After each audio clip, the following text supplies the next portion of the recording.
Hi there and welcome to the cabin. My name is Kjetil, Lima Bravo for Foxtrot Hotel, and today I'm gonna do some experimenting. On the way over here to the cabin yesterday, I found this. It's a roll of electric wire for sheep fencing or cattle fencing. And you find this everywhere. It's electrically conductive, and I thought, why not try this as an antenna? It's cheap. This is 250 meters, cost me 120 kroner, which is 8 or 9 US dollars or so. So it's not expensive. But I also have no thoughts that this is going to be a good antenna conductor or wire or anything like that. This is just for the fun of it, and in case you actually need it and this is the only wire you have, then maybe that will actually be able to get a QSO or get some message out there. Usually everything I make is made with Sotabeams wire or similar to that, just thin, lightweight wire, so that I can bring it up to Sota summits and other places where I have to carry it. So it's going to be fun to see if this is going to work. Maybe it can help me out the next time I forget my antenna when going up to a Sota summit. Let's try it. For some reason, the manufacturer doesn't specify anything about the radio specs of this wire. They don't list velocity factors or anything else. The only specs I have here is that it's 3 times 0.16 millimeter conductors and it's 15.1 ohms per meter.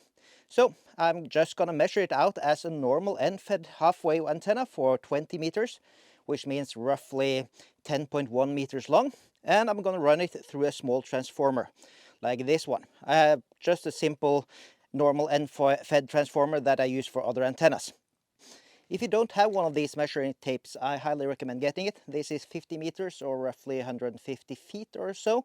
So really nice tool for measuring out long antennas. And I'm just going to attach it here to the guardrails with some zip ties, and that's going to be good enough. So they actually use normal staples to put this together. I hope somebody wouldn't do that with coax cable. That probably wouldn't be good for the coax. But then again, this isn't coax. So this is pretty rigid wire. It's plastic in the middle, and then there's some really thin strands of conductor here. So this is not going to hold a lot, but for QRP that I'm going to use it for, it's probably going to be more than enough. It's not going to melt at least.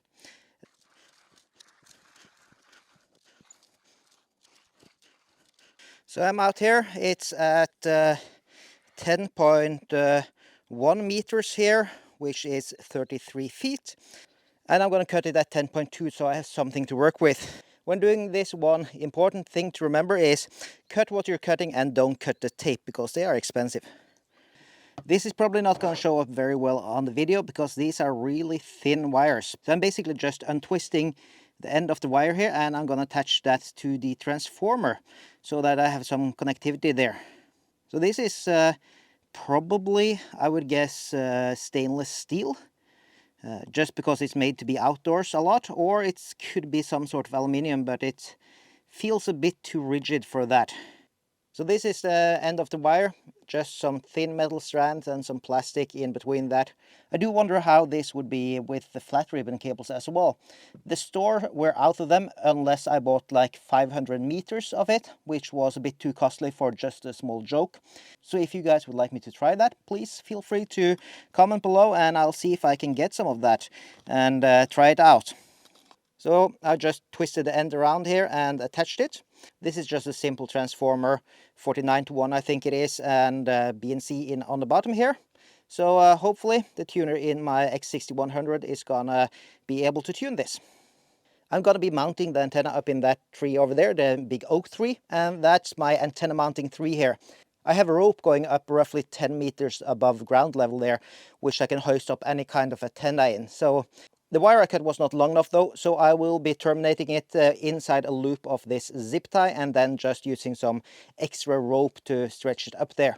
I got a small loop on the end of the antenna here and just taking the zip tie through there, and then again zip tie through the rope on the other side here, and then just connecting them. And then there's no conductivity between these ones here. These are the normal reusable zip ties that I use for everything.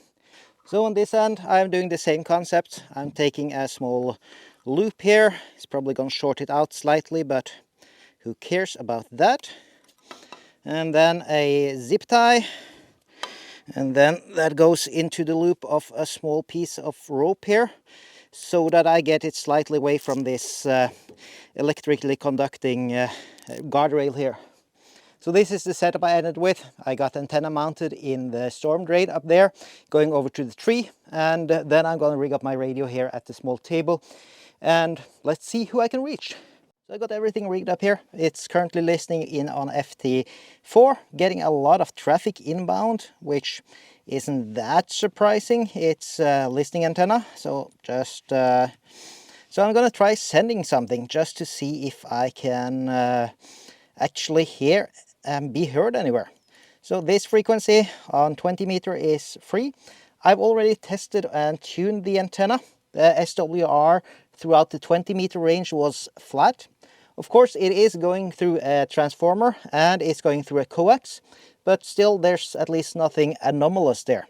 So let's see if I can be heard somewhere.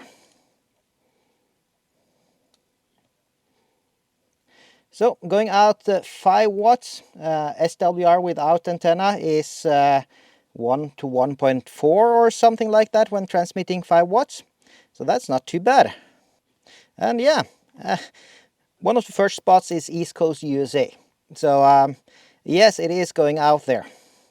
And I get an answer from Papa Echo 1 Sierra Alpha Yankee, which is somewhere here down in the Netherlands. He's booming in here, plus 18. And he didn't hear me back again.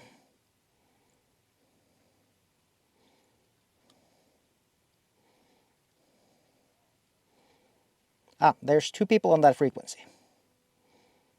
And I'm getting minus 14 for him, which is actually not uncommon when you're running QRP and FT4. It's not a too bad report. Yep. So that was a complete QSO with the Netherlands on a random sheep wire antenna. That's fun, ain't it? And of course, this is laying around everywhere in the countryside. So if you absolutely need one, you can probably just borrow a few meters. Just remember to disconnect the kilovolt shocking thing before you do that. So I'm going to try a few more here, see if I can get a few more in the log and just call that a day. So I really love playing around with stuff like this, just trying it out and seeing what you can make work and like what kind of weird stuff actually works. That's part of this hobby, isn't it? Just messing around, sometimes scientifically, sometimes just trying it out with an experiment. I hope this was as interesting for you as it was for me. Thank you very much for watching, and I hope to see you some other time here. 7-3.